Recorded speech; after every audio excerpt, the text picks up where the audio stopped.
Welcome to the 1994 British Touring Car Championship. Right then, hello and welcome back to GTR 2 and round 16 and 17 of the 1994 British Touring Car Championship from good old Brands Hatch Indy. It's been a little while since the previous rounds, but we are back. We've only got 6 more races to do this season. All of them are doubleheader weekends. So we're going to crack on with the first of the doubleheaders, of course, here in Kent at the Brands Hatch Indy circuit. There is a little bit of a difference compared to the previous rounds, is the little track map I usually have on the bottom right corner. For whatever reason, that plugin has stopped working, so there's got to be no track map, but the standings are all still there, so that's absolutely fine. You can still check to see where Nigel Albon finishes. Anyway, with that, I'm going to hand it over to Josh of the Moaning Yorkshireman up in the comms box for the grid walk for round 16 of the season. The 1994 RAC Auto Trader British Touring Car Championship returns to the wonderful circuit of Brands Hatch here in Kent. It's the first of a doubleheader this weekend, so let's take a look and see how they line up for round number 16 of this fantastic championship. Looking out the front row, and no surprises there, it is the dominant Alfa 155's Giampiero Simoni taking pole position ahead of his teammate Gabriele Tarquini.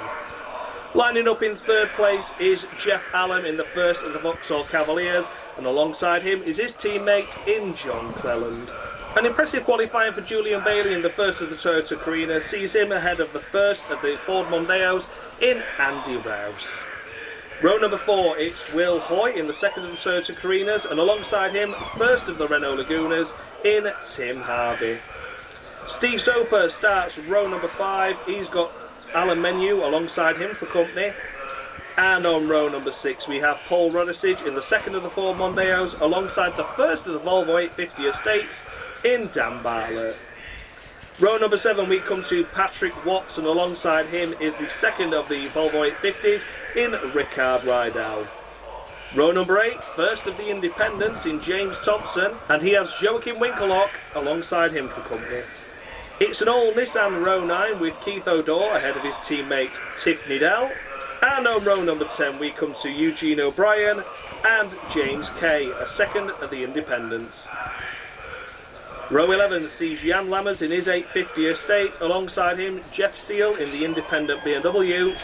And on row number 12 we have Amy Shervine and Nigel Smith.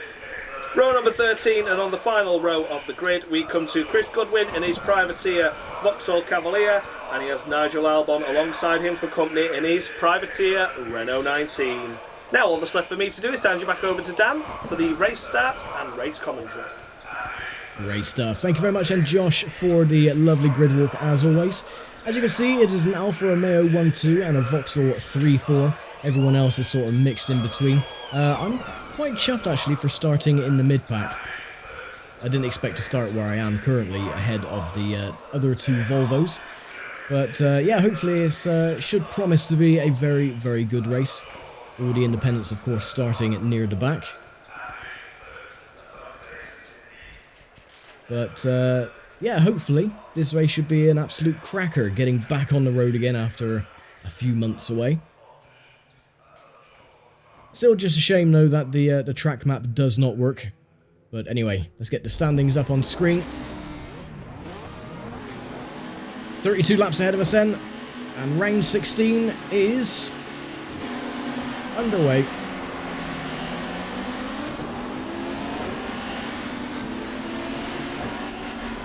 Oh, and a bump. Oh my word, we've got a crash. A huge pile-up at the very start.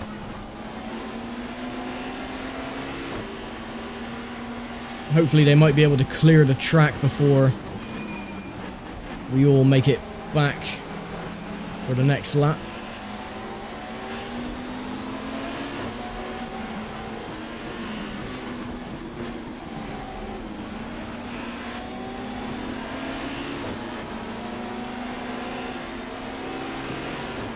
Julian Bailey has retired.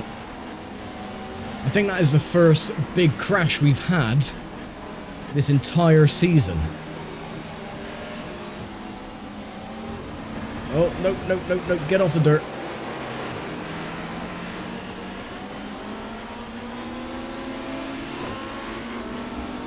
Looks like the track has been cleared.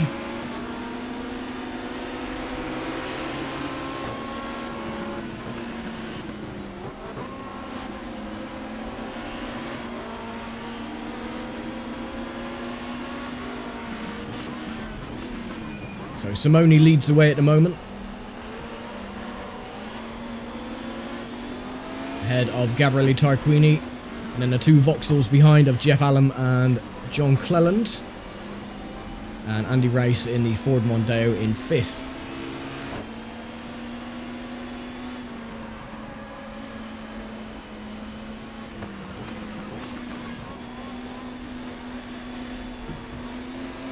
It looks like a car has gone wide. I'm not sure who that was. I don't know what it is about Brands Hatch Indy, but for whatever reason, the AI seems to be really, really slow around this track.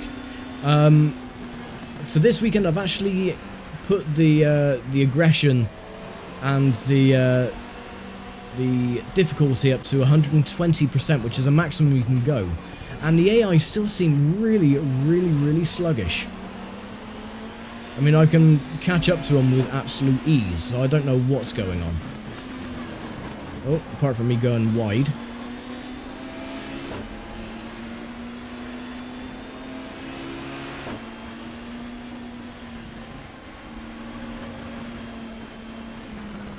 But there are a few tracks where the AI do struggle. This is one of them. And I can't remember which other track they struggled at. I think it was Alton Park. Not 100% sure though. But, one thing, because of that pile-up at the start, look where Nigel Albon is. He's actually in 20th position. Which is astonishing. Come on, Kay, get out of the way.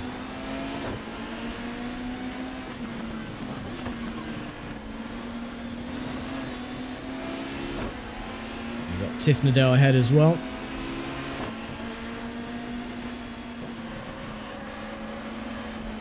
Front of the car seems rather unstable.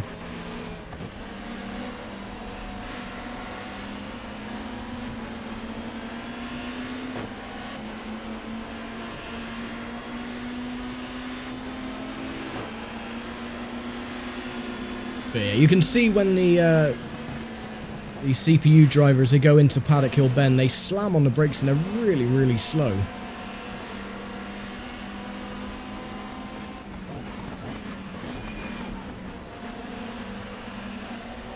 And especially going through Druids as well.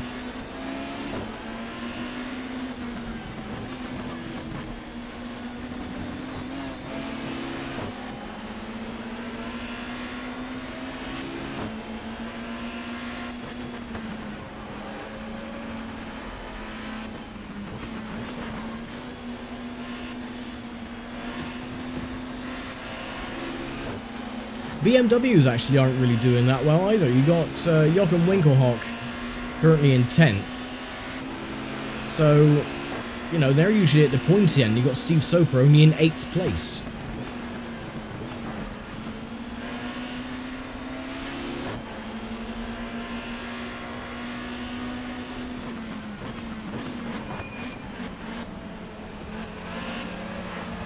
Oh, careful.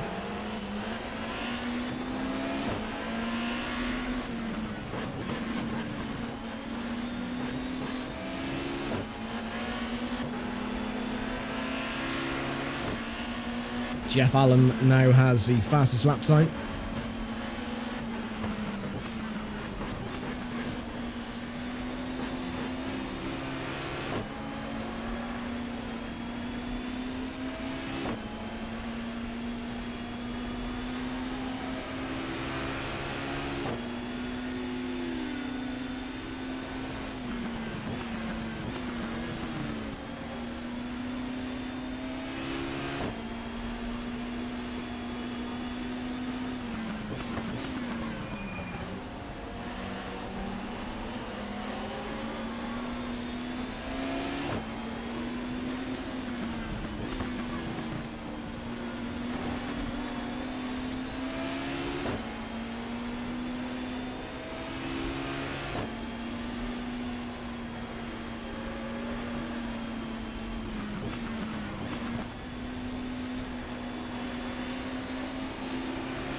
They're braking way too hard going through Druids.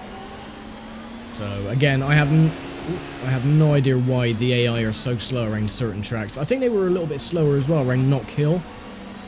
But Brands Hatch has always been a bit of an iffy one. Even around the Grand Prix layout, they were rather slow.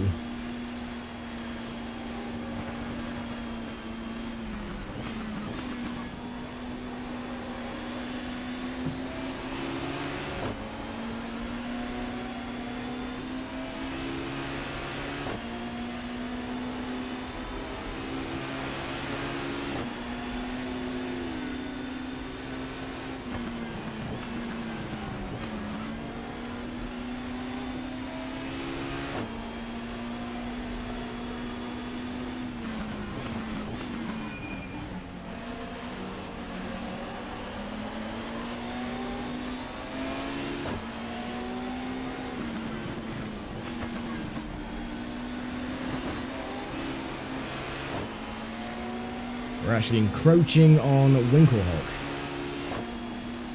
which I never expected to see.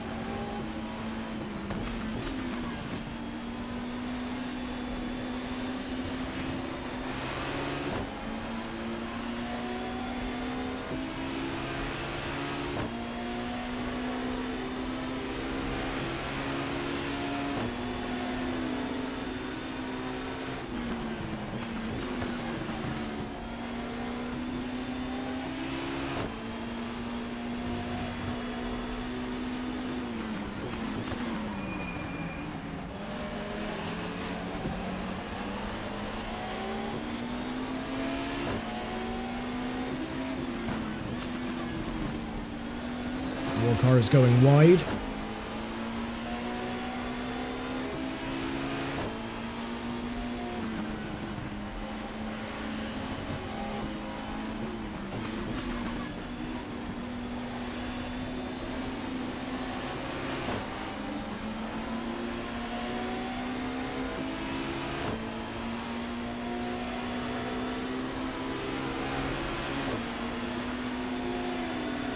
Okie dokie, 22 laps to go, 10 laps down.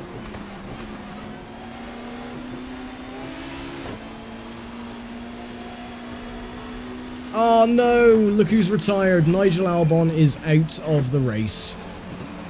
Well, it was going to happen eventually, but yeah, again, because of the track map not working, I can't see if he's retired on the track somewhere or if he's just pulled into the pits to retire with mechanical failure.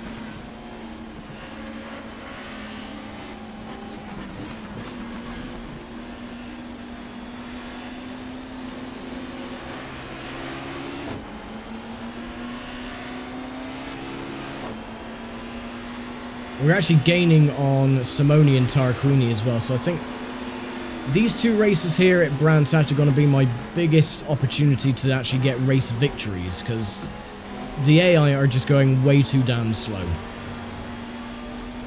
which is rather annoying.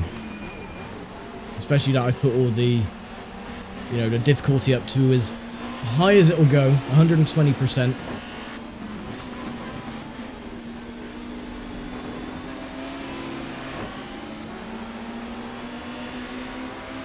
And it's just around corners. They just can't seem to get around corners without slamming on the brakes too much.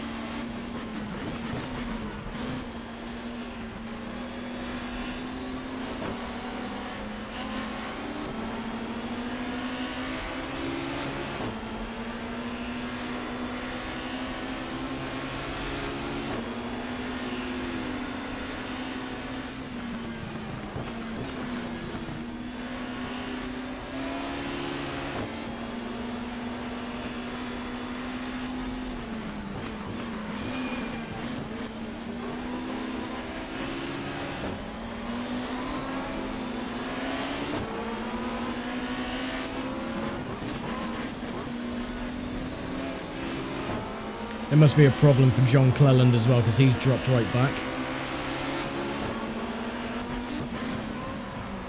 Excuse me, Harvey.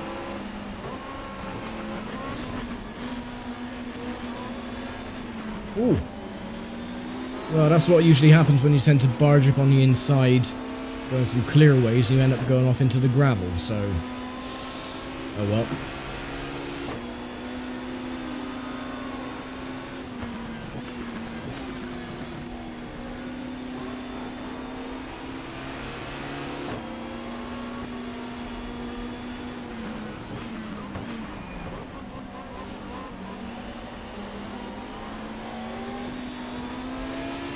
Yeah, I mean, look at this, you know, I'm catching up with Steve Soper, I'm catching up with the rest of the front end of the grid, and we're now only 7 seconds behind Simoni and Tarquini. So, again, it's just one of those things, this mod is, you know, a little bit on the broken side, and this track especially, the AI just don't seem to like. So, yeah, I don't get it.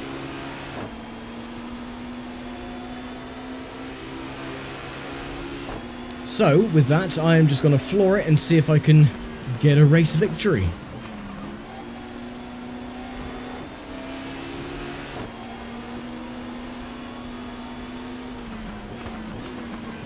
Next lap is going to be the half distance as well.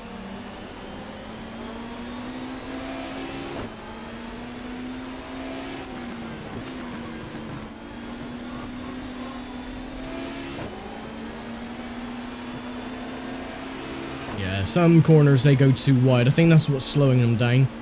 Coming out of clearways and going through Graham Hill Bend, they're the problem spots for the AI. We had this as well for 1993, but it was the Vauxhalls and the BMWs, they would go wide and then they would flip their cars. Thankfully, no one has flipped, but the problem persists, and that was at Brands Hatch as well. They would go wide coming out of Druids and then going through Graham Hill. And clearways, again, was also a bit of a problem spot, so... The modded version of Brands Hatch, not that great, unfortunately.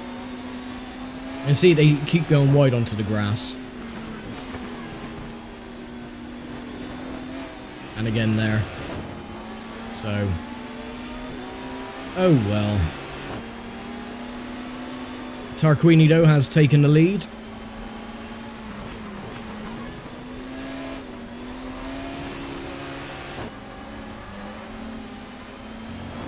Nope, nope, nope, nope, nope, nope, nope.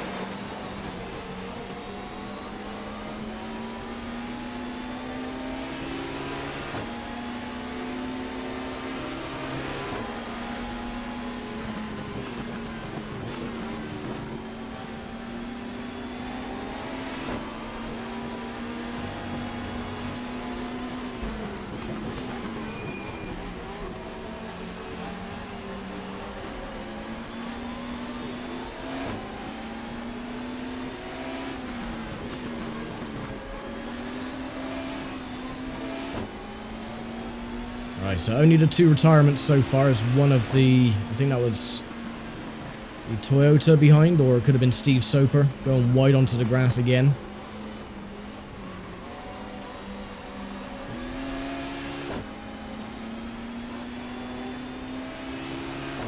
Now over the halfway point. I'm up into 4th.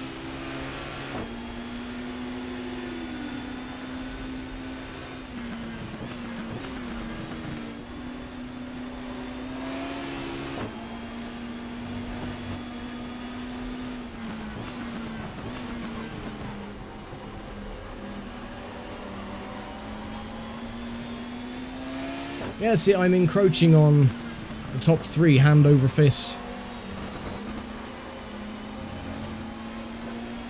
And this is what is the most frustrating thing about this goddamn mod, is that it wasn't thoroughly tested. It was just hastily put together and just thrown out to the masses. They didn't test the car track compatibility. So some tracks...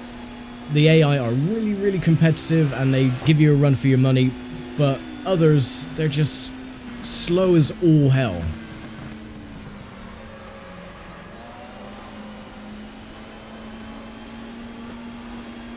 And it's really, really, really frustrating.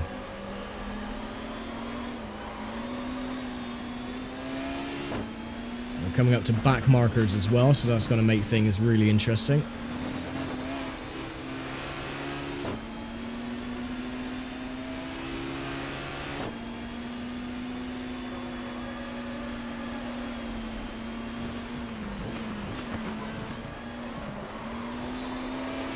Yeah, see, they're going wide coming out of clearways.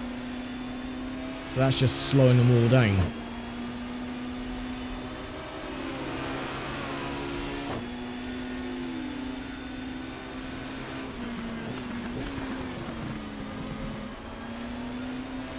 And again.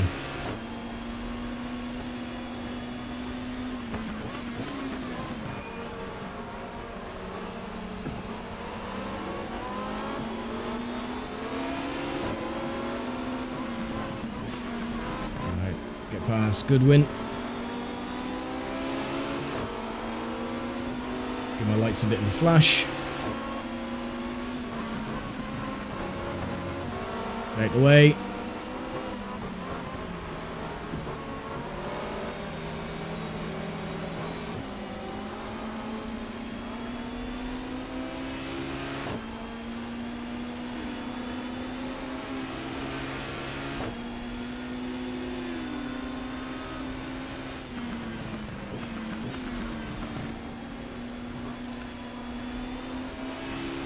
You see, when things happen like this, where the races become too easy, where the AI don't really cooperate with what they're supposed to be doing, it doesn't make it very fun. It's just really annoying, to put it very mildly.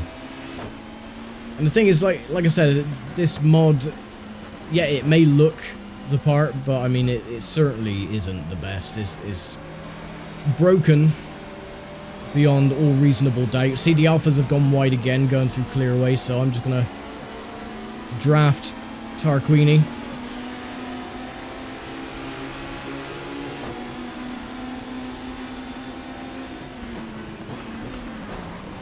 Oh, sorry, Tarquini. That was not intended.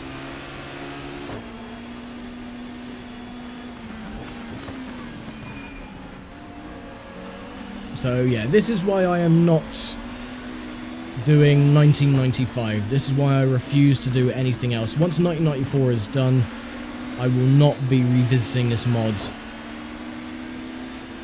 For a number of reasons. For the fact that it is broken. It's not very compatible with some mods or tracks. And I have my own personal grievances with the team.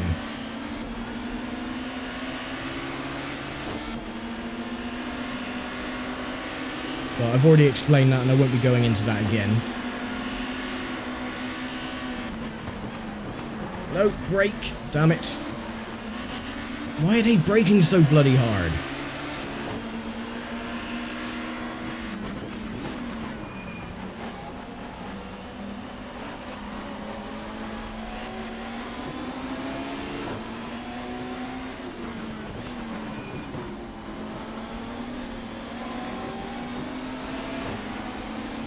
See, and the alphas drop right back again.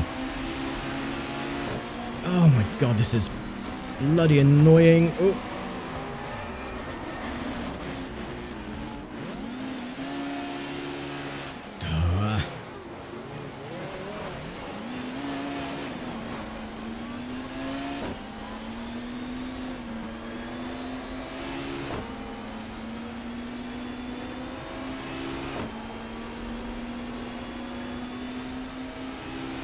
That was karma for accidentally pushing Tarquini out the way, I think.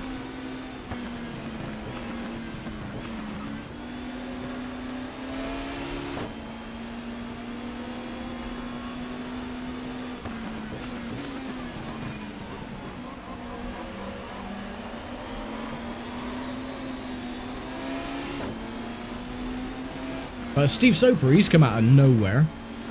And he's caught right back up.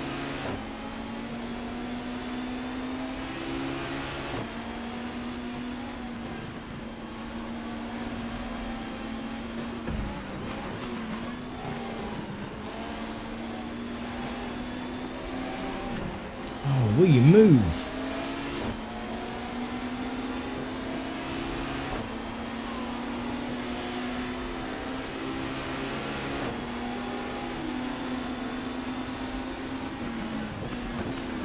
I think what I'm going to have to do is... I haven't even taken any weight ballast at the car from the last round. So, yeah, I think just to make things a little bit fairer, I'm going to take or put some more weight ballast back into the car just so I'm not overpowered around Brands Hatch, because this is just pathetic.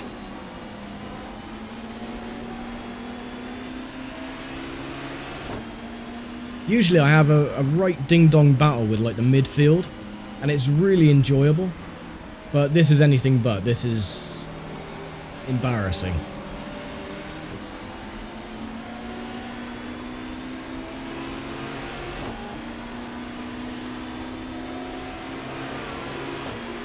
Hi Soper, bye Soper. Oh, why are you braking so hard going through paddock?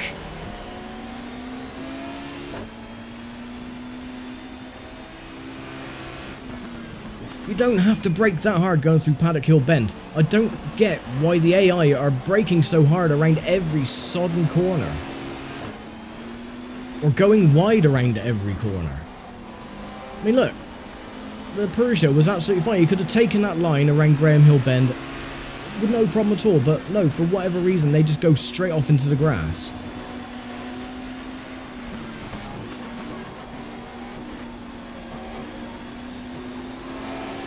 When I see it like this, it angers me more than it should. If you're gonna make a mod, do some sodding testing. Make sure it works. Don't release it half-assed.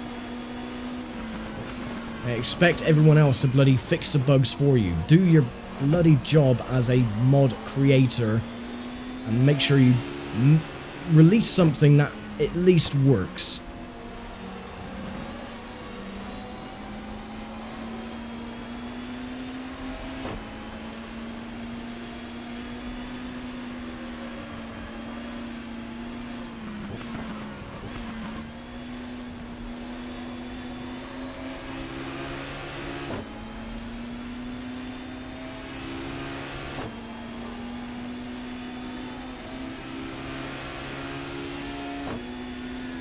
But this feels really cheap. I don't have any satisfaction about catching up with Giampiero Simoni to potentially take a race victory. So, I am not going to. Instead, on the last lap, I'm actually going to drop back and finish around about 10th place.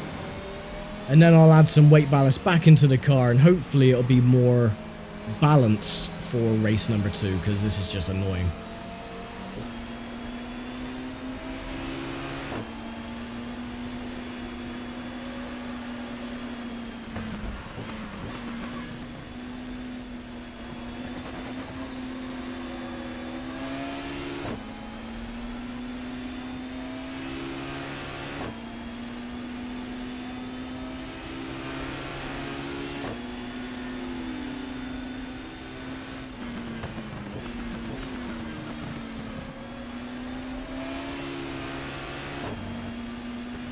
And hopefully we'll have a bit more of a fun and frantic race 2 tomorrow.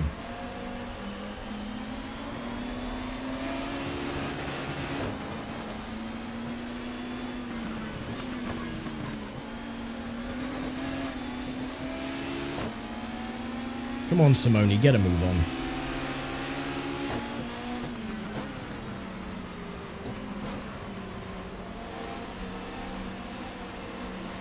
Annoying. Really annoying.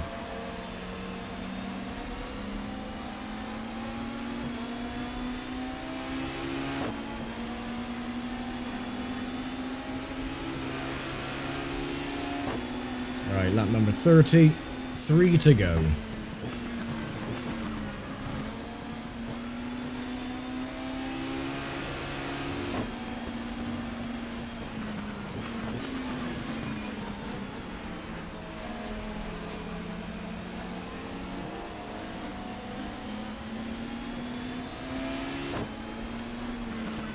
I mean, I'm only half throttling it at the moment, and I'm not losing touch with Simoni. In fact, I'm gaining.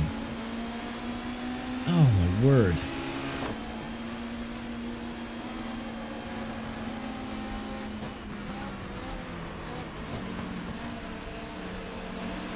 Come on, Simone, for God's sake. Can you, like, pull your finger out and speed up a bit?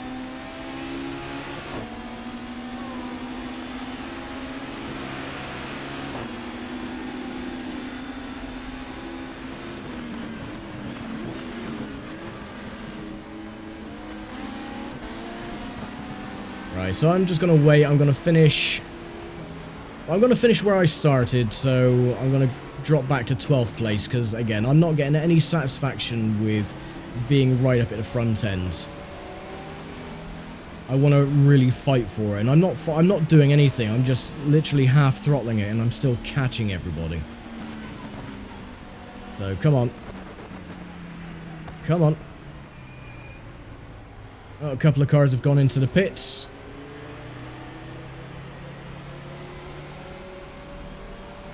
I wonder what's that. Oh, a lot of cars are going into the pits, actually.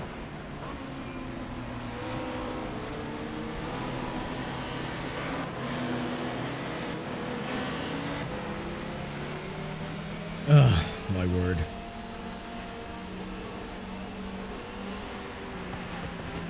Come on, are you going to pass me or what?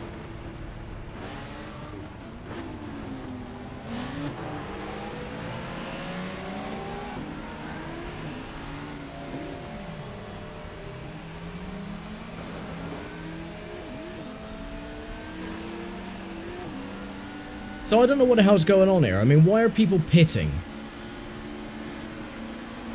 I thought I fixed the issue with the fueling. Obviously not. Yeah, okay. You don't have to rear-end me and just go past.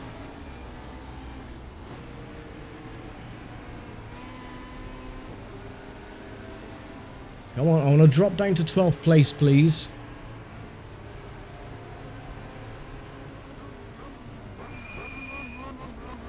Oh, well, I can't drop down to 12th place because they've already started finishing, so... Rickard Rydell has retired. Yeah, okay, you're going to rear-end me, that's fine. Right, so as soon as Alan Menu gets past, then I can just finish the race. There you go. So I'm going to finish 10th.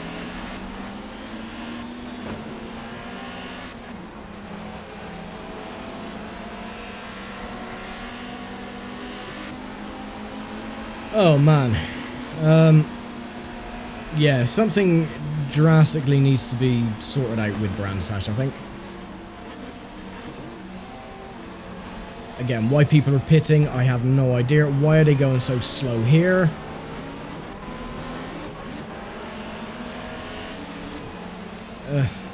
And they're going into the pit as well, so I'm going to finish 8th. Bloody hell. Oh well, that was, yeah, that was a bit of a joke, really. So, anyway, the guest this week for the points, standings and race results is none other than Dave Hook of F1GamesPlayStation. So, Dave, over to you. So here are the results from round 1. In first position, it's Giampiero Simoni in the Alfa Romeo 155. In second place, it's Steve Soper in the BMW 318i. In third position, it's Andy Rouse in the Ford Mondeo. In fourth place, it's Joachim Winkelhock in the BMW 318i. Fifth position goes to Jeff Allen in the Vauxhall Cavalier, and in sixth place it's Dan Bartlett in the Volvo 850. So here are the results of the privateers. In first position it's James Kay in the Toyota Carina E. Second place goes to James Thompson in the Peugeot 405 MI16. In third position it's Nigel Smith in the Vauxhall Cavalier. In fourth place, it's Jeff Steele in the BMW 318IS. Fifth place goes to Hamish Irvine in the BMW 318IS. And in sixth place, it's Chris Goodwin in the Vauxhall Cavalier. Awesome, thank you very much then, Dave. So, yeah, race 1 comes to a close. And we'll be back tomorrow for race number 2. In the meantime, I am going to go and have a little bit of a mess around with some of the files and see why the hell the AI are going so incredibly slow, which they shouldn't. But anyway, more news as well on Julian Bailey. He, of course, had engine failure from the accident, and unfortunately, Nigel Albon also suffered engine failure on lap number 9. So, yeah, oh well. Bit of a shame, but there you go. But, yes, I will see you all tomorrow then for race 2 of the weekend. And hopefully we'll have a bit more of a competitive race then. So I'm going to leave it for now. Thank you very much for watching, as always. I'll see you all next time. Take care, stay safe, and bye for now.